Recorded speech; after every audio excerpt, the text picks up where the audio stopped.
Hello, I'm Lieutenant Colonel Michelle Sutak. I'm the Army Reserve Medical Command Public Affairs Officer. Welcome to Tampa. I will be giving you a mobilization brief and a media awareness training. Training will not take too long.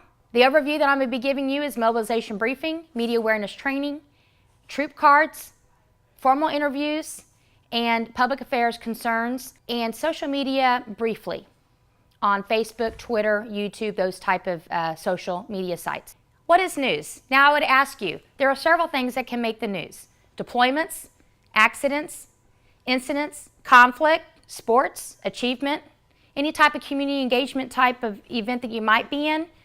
Recently we had coverage on the Memorial Day events where the color guard went out and did something. Also we had a jet pull from a unit in the Northeast Marsh G. All of those things I just said can be news. Very unique events, special things that you do. If you're a participant on the Tonight Show, that can be something big. Now, for many of you that are deploying or mobilizing to different countries, anything that you might do out there, for example, if you support we'll say Germany for example, if you support a German event, get that information back to us. That's news. We want to put that down. We want to spread that word. Media awareness training. Usually it's given at the mobilization sites. And everything that you can say is very concerning. So what we want to do is we want to make sure you're telling the proper information to the media. If someone comes up to you and says, hey, I want to do an interview, the first thing you need to do is you need to inform your unit public affairs representative, which is a UPAR, or your public affairs officer if you have one in the vicinity. Do not go in front of the media without some type of training or guidance or guidelines of what you need to follow, ground rules. So please ensure you contact your UPAR or your public affairs officer. Additional training that you should have already received and taken is your social media training. You should have 2 certificates that you will bring to myself, Colonel Sutak, or whoever's taking it tomorrow. You will bring those certificates and also your certificate for your IA training. Once I have identified these certificates and your unit has a Facebook page, we will designate who the admin will be for that so you can post information while you're afar.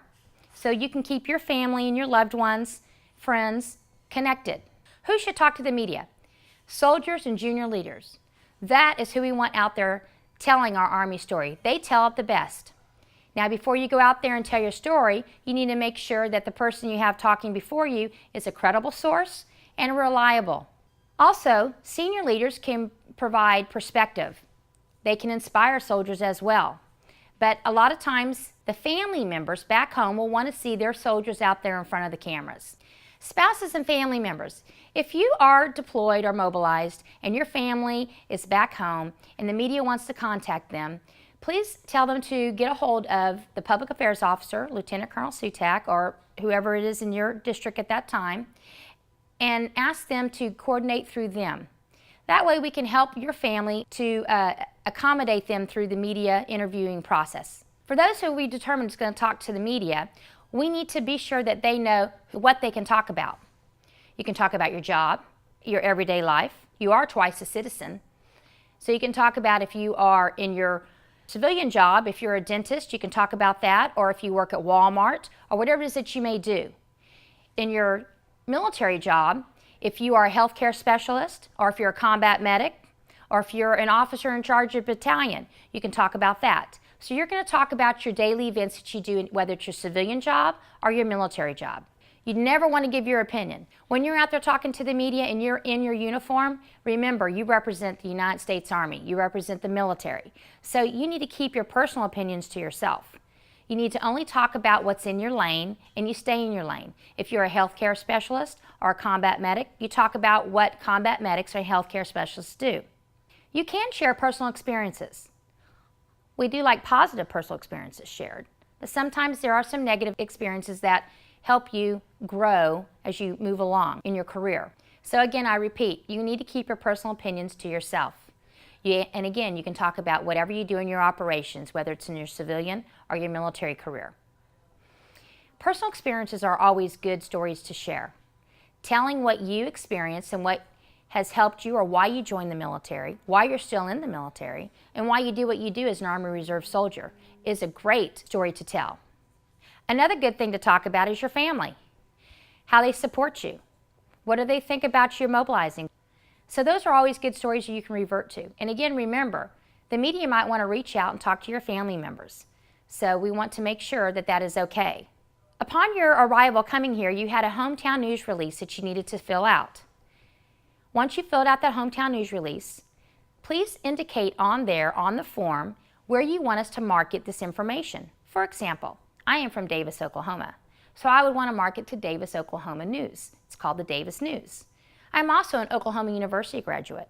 I'd want to market to my Oklahoma Alumni Association. And then I've lived several places, but my daughter was born in Manteca, California, so I would market out to Manteca, California.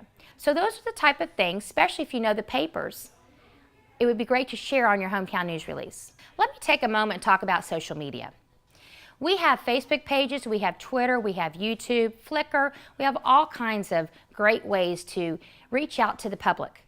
And we do like doing that. If you have not liked our Army Reserve Medical Command Facebook page, please go in and like that. Each unit we are trying to, in the long run, have their own Facebook page. As you can see behind me, we have Chief Coleman, who is right now doing the social media course.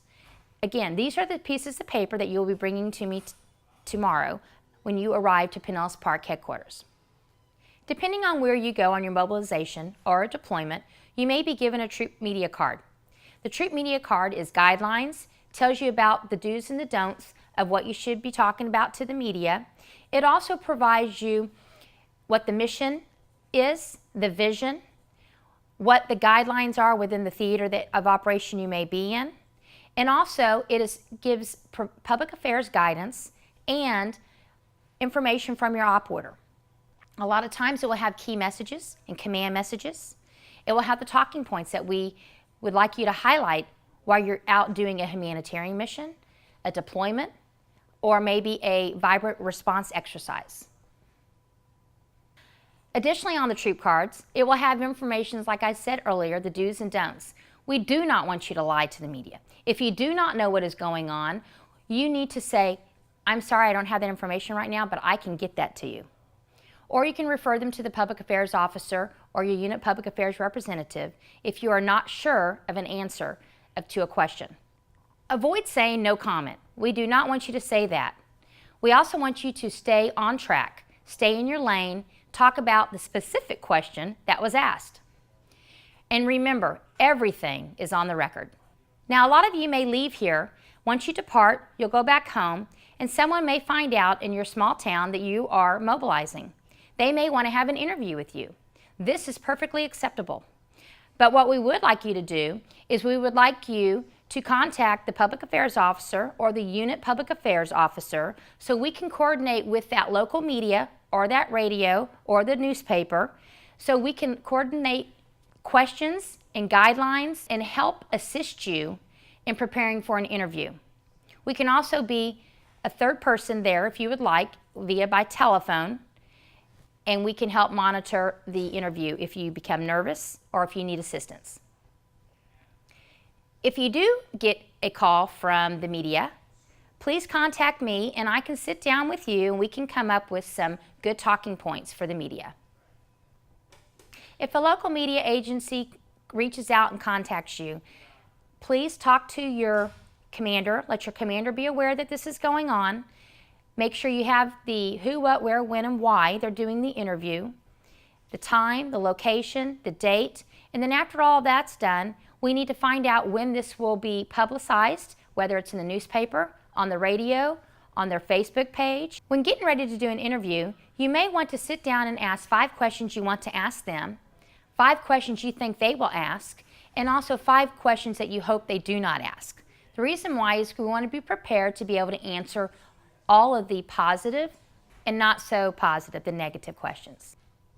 And remember, when you're doing interviews or if you're talking to someone in the media, please remember your left and right limits.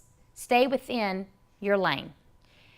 There are always concerns when the soldiers are talking to the media. And some of the areas that the media like to highlight on are the Army combat hospitals, Army community hospitals, and Army medical centers. Now, if you're going out and supporting a medical center at a certain fort or base or overseas, please know that they have their own public affairs officer. So you'll talk not only to your own public affairs officer or unit public affairs representative, you will also engage the hospital public affairs officer. No one wants anybody invited into their territory, especially a news crew, without knowing about it. A lot of times the media will want to talk to wounded soldiers or injured soldiers in the hospital. Or they'll want to talk to the medical personnel or the soldiers that have worked with them. Please be advised that anytime you have the media coming into your area, they need to have a media escort. They need to have a subject matter expert on call to be able to prep for the questions. Like, for example, if they do talk to a wounded warrior and the wounded warrior is okay with that, then they may want to talk to the doctor. We need to ensure that they're talking to the right doctor. They're not talking to the radiologist. They need to be talking to probably the soldier's doctor or someone, or the practical nurse, someone that's knowledgeable on that. Again, this is all up to the wounded warrior's discretion.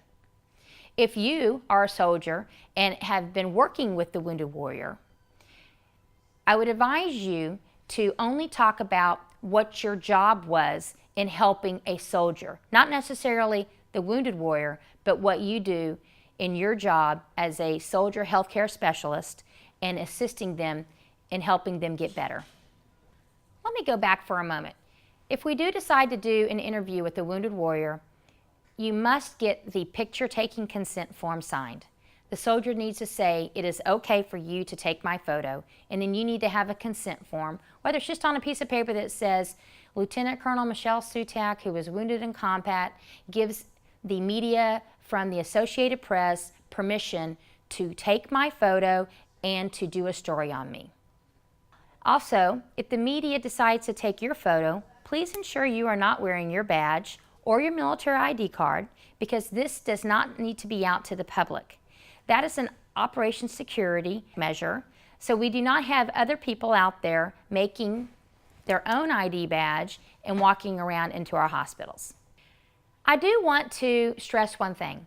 If you find that one of your soldiers or one of your comrades has done something that is probably not appropriate, is inappropriate, and is going to make media coverage, someone is going to talk about it, it's going to be in the paper, or it's going to be on the news, you need to make sure you contact your chain of command immediately. And therefore, your chain of command needs to contact the public affairs officer. So therefore, we can prepare and be proactive on the negative publicity that may come from it. There can be times when you find yourself in situations where the media wants to exploit it. So I ask you to be cautious in everything that you do. You are a 24-hour soldier, and everything you do, people want to know. People are just interested, especially when you wear the military uniform. Let me just say this. This is what my father used to tell me, who's a retired colonel in the Army. If he wakes up Sunday morning and pulls the paper out, and I'm on that front cover, he wants to be sure that it's good news and not bad news. So anything you're out there doing, think about it. If you don't want your parents or your wife or your husband or your family member, daughter or son, to read about it, then you need to think about it. Don't be out there doing stupid stuff. And if you find yourself or someone in a situation that you see can be going down a bad road, you may want to take them to the side and say, hey, look, let's get on back to the barracks, or let's get on back to the mission. So it's called the buddy system. You always want to take care of one another. It's the brotherhood that we are all fighting for, because the only person left on the combat field that's going to be there with you is your brother or your sister. Now, this concludes my briefing. I've talked to you today about talking to the media, the do's and the don'ts. I've also talked about if you decide to interview a wounded warrior, or if you get interviewed yourself, the steps and procedures you need to take. If you have any questions, when you arrive tomorrow, I will be taking up your social media certificates. There should be 2 of them. And also your hometown news release, completely filled out. You do not need to put your social security number. I repeat, you do not put your social security number on your hometown news release. So again, I am Lieutenant Colonel Michelle Sutak. I am the Army Reserve Medical Command Public Affairs Officer, I have my Staff Sergeant Neil McCabe is my Operations NCO, and I also have Staff Sergeant Bridges, who is my Public Affairs Broadcast Combat Camera Guru. So if you have any questions, please get a hold of one of us. Thank you very much for your time.